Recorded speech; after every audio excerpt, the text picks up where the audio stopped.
burger nasi lemak. Siap, kita letak atas nasi lemak. Kacang.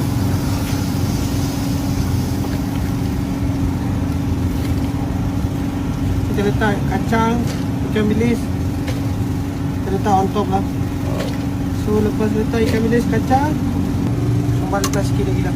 Kalau kita nak ekstra sambal pun boleh, no problem. Sambal ini pedas ke manis? Dia pedas manis sikit. Okey. Ada. So letak macam ni.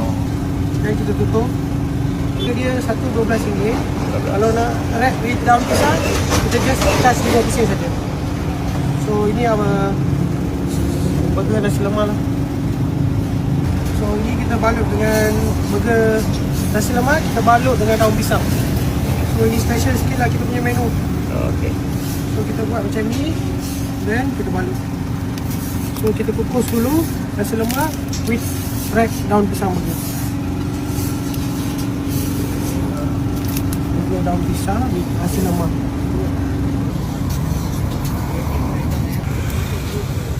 Kita punya roti canai wrap. Kita Roti buat canai menu wrap. baru, roti canai wrap.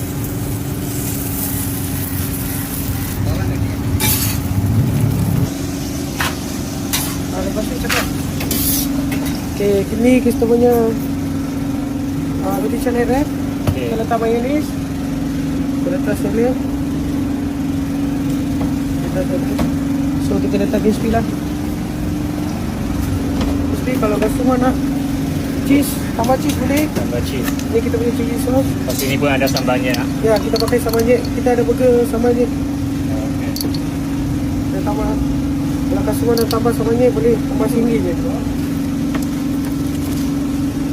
Okay. Kita just makan macam ni je lah. Ni roti canai wrap.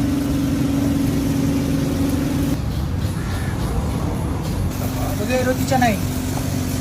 So kita pakai yang burger crispy lah kita pakai. OIG பக்கலே வந்து அது வேற பிரான்ச் இப்போ கினாரா வந்து வேற பிரான்ச் இப்போ ஷெல்லி கிட்ட வந்து கினாரா branch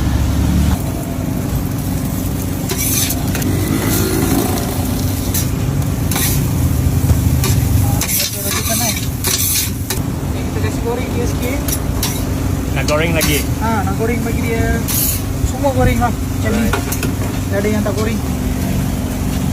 Burger roti canai dah siap.